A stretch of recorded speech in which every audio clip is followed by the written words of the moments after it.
Thessalonians chapter 4 and chapter 5, Paul gives some of the most in-depth detail about the second coming of the Lord and the rapture of his church. Now, the second coming of the Lord and the rapture, some people kind of make it synonymous and they kind of mix it up. The second coming is what Jesus does, and the rapture of the church is what happens to the church.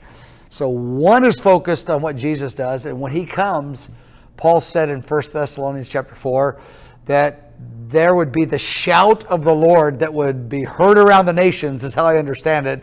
The trumpet of God and the archangel. Now, we don't know what the archangel is commanding and what the archangel is saying, but when the Lord descends in flaming fire and all of his angels, it's seemingly either he or the Father shouts, the shout of God, the archangel commands, the trumpet is blasted, but then when the saints are raptured, caught up to meet the Lord in the air, I believe they happen in close proximity to each other. When the Lord returns, he raptures the church. I believe that's at the end of the tribulation. A lot of folks think that it's at the beginning.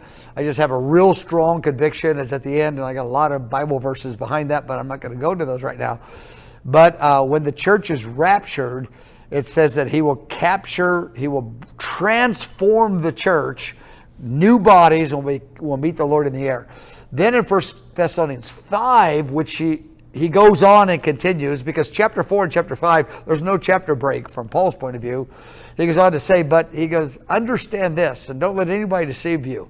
He goes, the day of the Lord won't come until the end time falling away happens and until the Antichrist is on the global stage, that he takes his place on the global stage. So he goes, though we know the Lord's coming soon, we know, he says real clearly, he says, don't let anyone deceive you.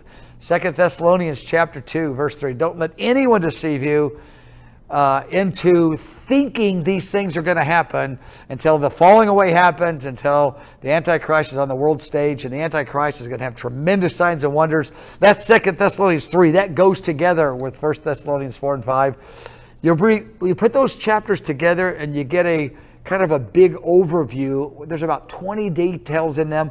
1 Thessalonians 4 and 5 and 2 Thessalonians chapter 2. Put them together because they were written in close proximity to each other. And I think you'll find some very inspiring, insightful, and even awe-striking details related to the Lord's return and the catching up of his people to meet him in the air. 1 Thessalonians 4 and 5, 2 Thessalonians chapter 2.